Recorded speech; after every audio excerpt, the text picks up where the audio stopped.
Today I'm replacing the radiator on my 2008 Dodge Grand Caravan. It's leaking along the seam, so I've got to pop it out and replace it. Before you start, make sure that the vehicle is cool. Hot coolant is not anything I want to mess with on a Monday morning. The first thing I need to do is get the reservoir and fan out of the way.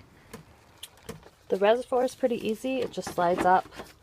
I think the fan is pretty much the same way. You need to pop this red connector back so you can disconnect and then slide the fan up and out of your way.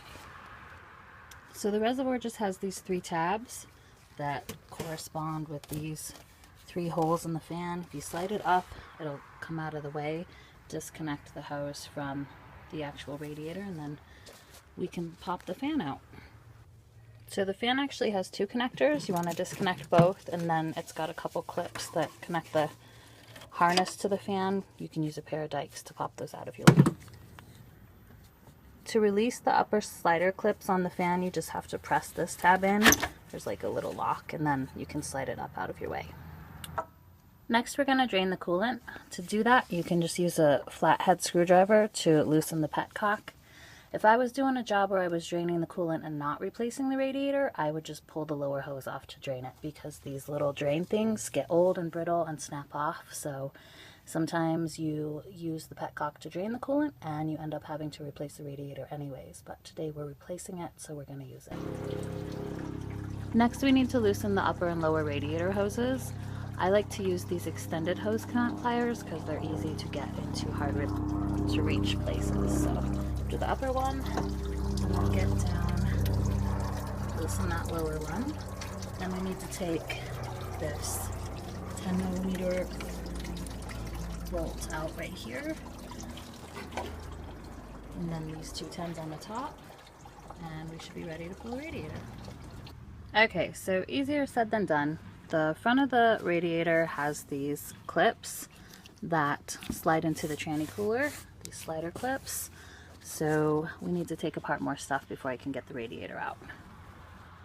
First, there's 2 clips like this, just plastic bodywork clips that hold the grill in place. Then 10 here, 10 here, under here another 10. These 2 diagonal bracket tab 10s.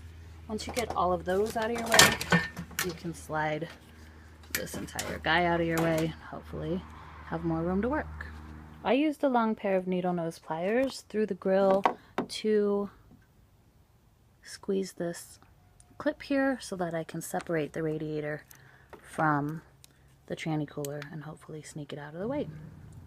So there's a second set of these clips at the bottom. What I've done is wedged a mirror in so I can see them. At this point you might just be like, F it and drive it to the shop, but it is still doable.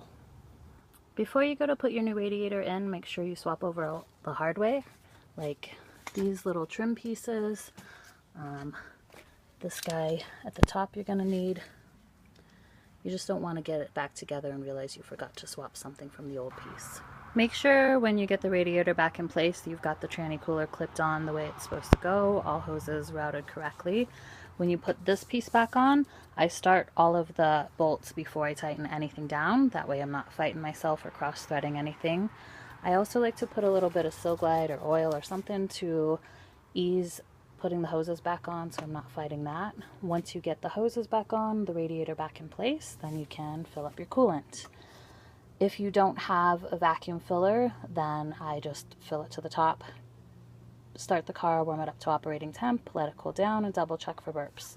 Obviously test drive, double check for leaks, make sure everything's in place, and hopefully you're good to go.